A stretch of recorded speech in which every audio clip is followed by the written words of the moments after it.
নমস্কার বন্ধুরা। তো আজকে ভারতের বিখ্যাত ঐতিহ্যবাহী চিত্রকলা এই বিষয়টা আলোচনা করব। সানডে জিকে সিরিজ যে ডেলি আলোচনা করা হয়, তো সেই সানডেটা আজকের হলো টপিক ভারতের বিখ্যাত ঐতিহ্যবাহী চিত্রকলা। এর আগে যে কটা জিকে সিরিজ ডিসকাস করেছি তার মধ্যে বিখ্যাত মেলা, বিখ্যাত বাদ্যযন্ত্র শিল্পী এবং বিখ্যাত ন্যাশনাল পার্ক যেগুলো অলরেডি আলোচনা করেছি।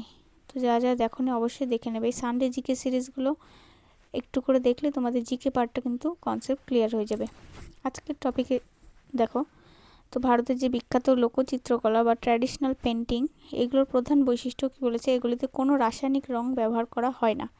গাছপালা, পাতা, ফুল, মাটি এবং চালের গুঁড়োর মতো সম্পূর্ণ প্রাকৃতিক উপাদান থেকে এই রং তৈরি হয়।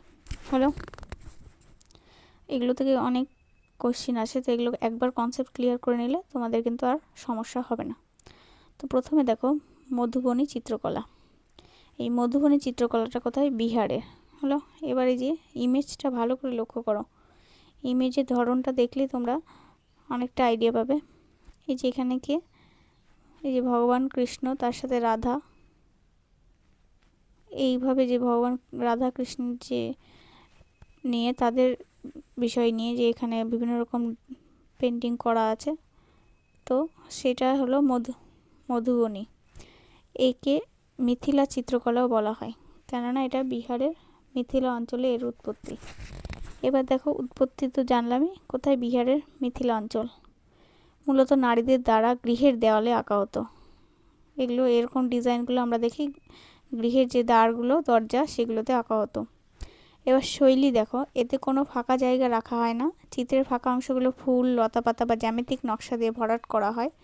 যেমন এইখানে দেখো বিভিন্ন রকম নকশা ডিজাইন দেখতে পাচ্ছি আমরা, ফাঁকা দেখতে পাচ্ছি না, কিন্তু এখানে রাধাকৃষ্ণের মূর্তি রাখা আছে, তার সাথে এইভাবে ডিজাইন বিভিন্ন রকম এই নকশাগুলো এরকম ফুল পাতা এসব দিয়ে আমরা বিভিন্ন রকম কারুকার্য করি সেগুলো।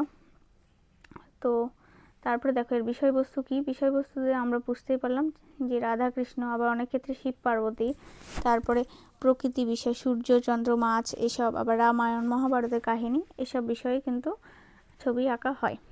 উপকরণ কি কি উপকরণ ব্যবহার করা হয়? বাঁশের শলাকা তুলি হিসাবে, চালের গুঁড়োর পেস্ট এবং প্রাকৃতিক রঞ্জক যেগুলো রান্নাতে আমরা ব্যবহার করি, হলুদ, তারপরে নর্মালি কুসুম ফুল, নীল, এগুলোকে কিন্তু মানে যে প্রাকৃতিক রঞ্জক সেগুলোকে কিন্তু ব্যবহার করা হয়, এর মধ্যে কোনো রাসায়নিক রং থাকে না। তো এবার বিশেষ তথ্য এর মধ্যে দেওয়া আছে। এর 5টি প্রধান উপশৈলী: ভর্ণি যেটা লাইন, কাচনি অর্থাৎ রেখাচিত্রটাকে বলছে, ত্রান্ত্রিক অর্থাৎ ধর্মীয় প্রতীক, গোদনা ট্যাটু শিল্প এবং কোহবার বিবাহের অলঙ্করণ। এই 5টে প্রধান উপশৈলী হলো। তাহলে এটা মধুবনী চিত্রকলা, যেটা বিহারের, একে মিথিলাও বলি। এখানে কিন্তু আমরা রাধা কৃষ্ণ দেখতে পাচ্ছি, অন্যগুলোতে শিব বা অন্যান্য আঁকা হয় এবং ডিজাইনগুলো দেখো ফুল পাতা এসব দিয়ে করা থাকে।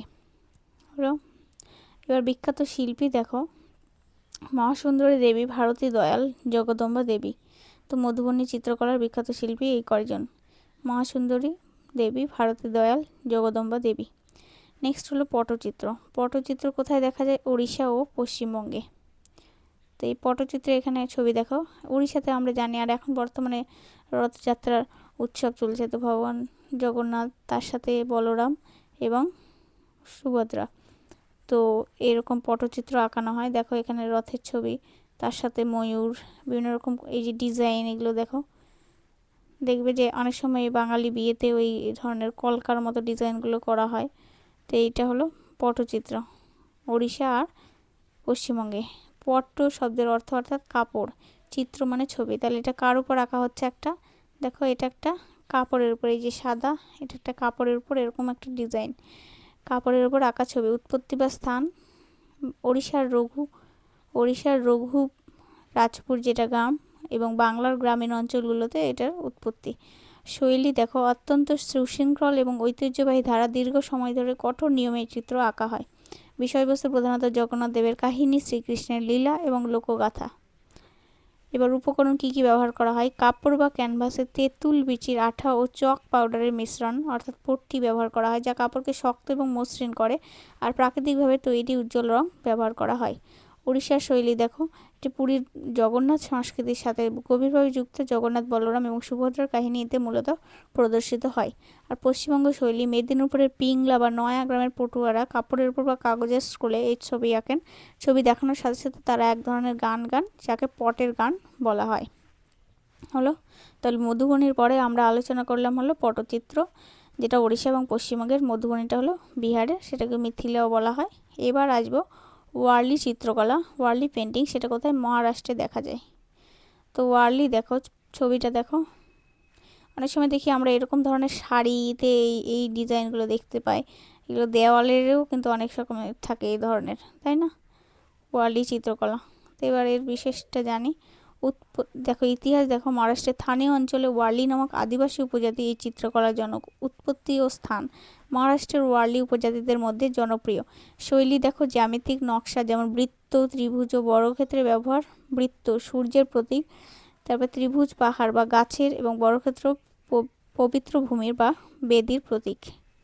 বিভিন্ন রকম নকশা ব্যবহার করছি এখানে দেখো আমরা। বিষয়বস্তু দেখো, এটি কোনো পৌরাণিক কাহিনীর চেয়ে মানুষের দৈনন্দিন জীবন, চাষাবাদ, শিকার এবং উৎসবে, যেমন তারপর নৃত্য, এর বেশি গুরুত্ব দেয়।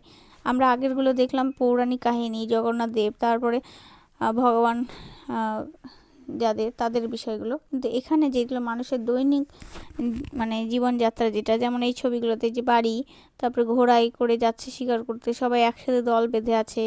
এই যে একটা নৃত্য দেখতে পাচ্ছি, এটার নাম তারপা নৃত্য, এটা প্রদর্শন করছে। তো এই গাছপালা এগুলোই কিন্তু দেখতে পাচ্ছি, তাই না? সেই ওয়ার্লিটা, তাহলে এই বৈশিষ্ট্যগুলো ওয়ার্লি। এই ছবিগুলো দেখে অনেকটাই কনসেপ্ট তোমাদের ক্লিয়ার হয়ে যাবে এবং মনে থাকবে যে এটা কী ধরনের হতে পারে। তারপর নেক্সট হলো কলমকারী চিত্রকলা। অন্ধ্রপ্রদেশের হলো কলমকারী। কলম মানেই আমরা বুঝতে পারি যে পেন, যেটাকে বলি।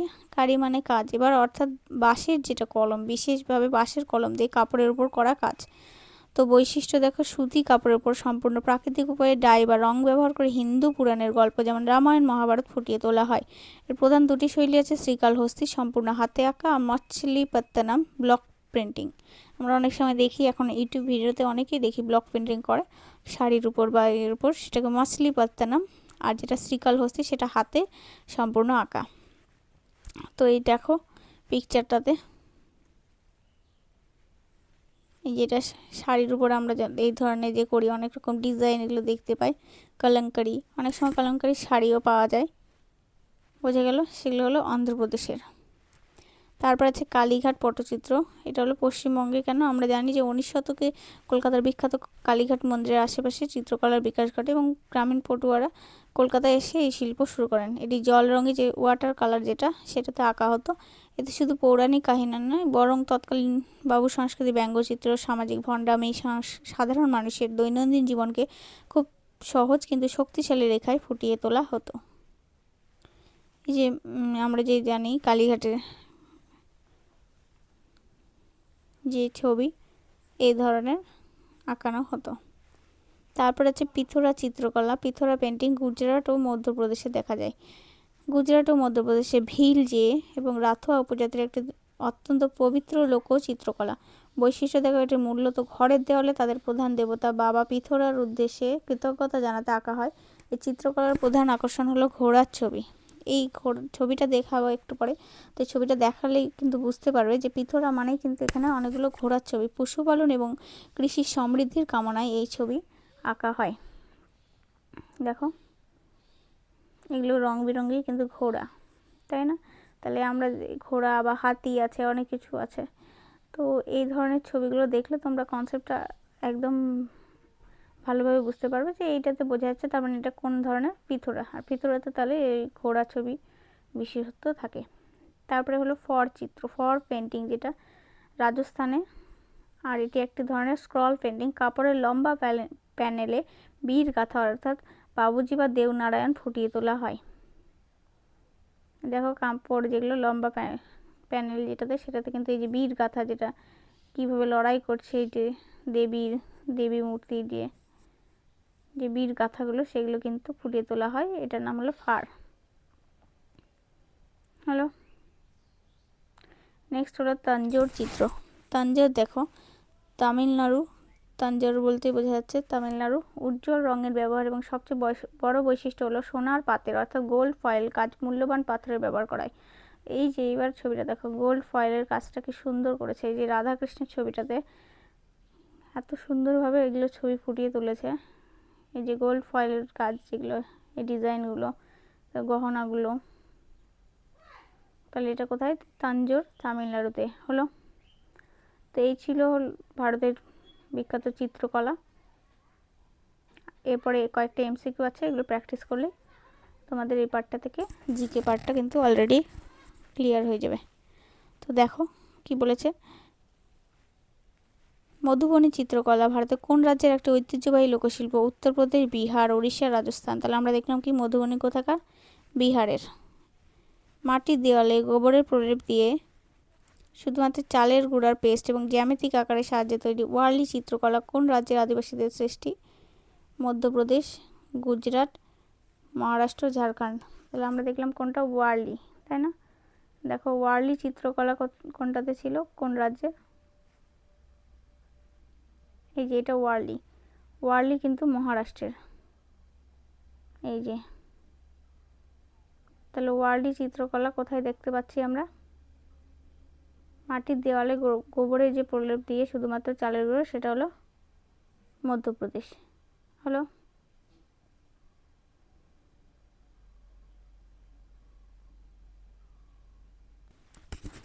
তারপরটা দেখো, পটচিত্র মূলত কাপড়ের স্ক্রোলের উপর আঁকা একটি প্রাচীন শিল্প। এটি কোন রাজ্যের জগন্নাথ সংস্কৃতির সাথে গভীরভাবে যুক্ত? তা আমরা জানি জগন্নাথ বলতে এটা পটচিত্র কোথায়? পশ্চিমবঙ্গ আর ওড়িশা। আর জগন্নাথ সংস্কৃতিটা মেনলি ওড়িশার। বোঝা গেল? তো বাঁশের তৈরি বিশেষ কলম দিয়ে সুতি কাপড়ের উপর প্রাকৃতিক রঙে আঁকা কলমকারী যে চিত্রকলা কোন রাজ্যের? কলমকারী নাম করতেই আমাদের মনে হতে হবে অন্ধ্রপ্রদেশ, কর্ণাটক, কেরালা, তেলেঙ্গানা। তেলেঙ্গানা তো নয়, কর্ণাটকও নয়। এবার সেই অন্ধ্রপ্রদেশ আর কেরালার মধ্যে আমরা যে কলমকারী, সেই কলমকারী কোথাকার দেখলাম? অন্ধ্রপ্রদেশের হলো। তারপর 19 শতকে কলকাতার বাবু সংস্কৃতির ব্যঙ্গচিত্র সামাজিক জীবনকে ফুটিয়ে তুলতে কোন চিত্রকলা উৎপত্তি হয়েছিল? পটচিত্র, কালীঘাট পটচিত্র, মধুবনী, থাঙ্কা। তাহলে এটা কালীঘাট পটচিত্র।